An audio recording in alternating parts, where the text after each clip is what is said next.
Evergreen has had trees for a very long time, but what it hadn't had is a sun that seems to have any idea where those trees actually are.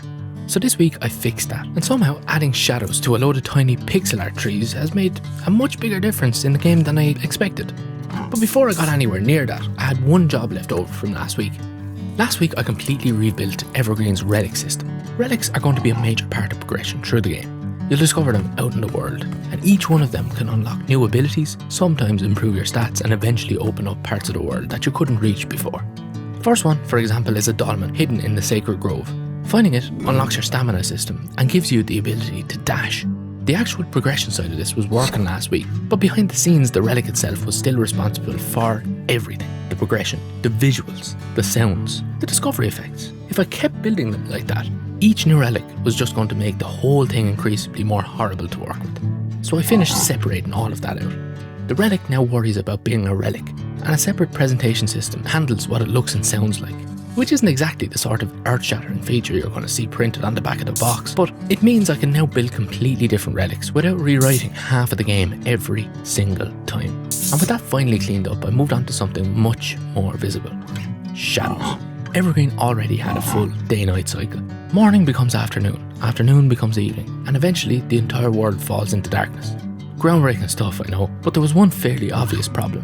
None of that sunlight actually affected the objects in the world. A tree at sunrise looked exactly the same as a tree at midday, and once I noticed it, I just couldn't unsee it. So I started building a directional shadow system. The idea is fairly simple. In the morning, the sun is low in the east, so objects cast these long shadows across the ground.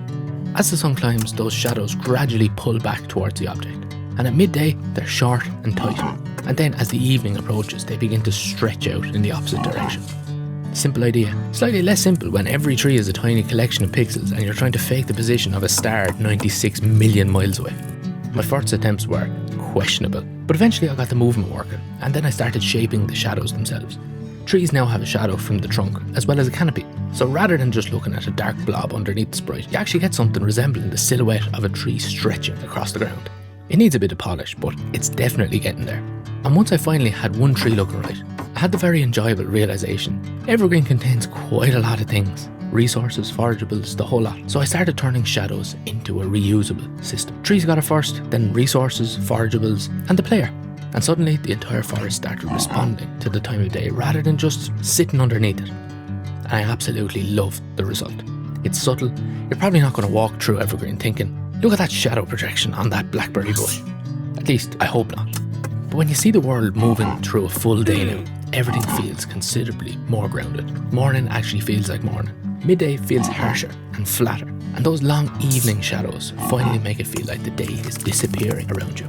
Which is exactly what I want for Evergreen. Not massive visual effects everywhere. Just lots of small systems working together to make this little world feel alive. And that's something I'm going to keep expanding. Trees, resources, and the player are working now, but that same system can eventually be used for the enemies, landmarks, relics, and anything else in the world that should have some physical presence. Speaking of the player, this little fella has literally been in Evergreen since the beginning, and he's getting replaced, but I think for good reason. I'm moving the player to a proper 32 by 32 pixel sprite and eventually full 8-directional movement with attacks and tool animations. I would love to show you some amazing progress I've made this week, but I've spent an unreasonable amount of time trying to make him walk south, so we're getting there. That's going to be a much longer job, and I'm not going to rush having something finished just for this devlog, or the next. For now though, the relic overall is finally finished. Evergreen has a functioning sun and shadow system, and the forest is looking better than it ever has. Not a bad week's work. Thank you everyone for watching, and I'll see you all next week.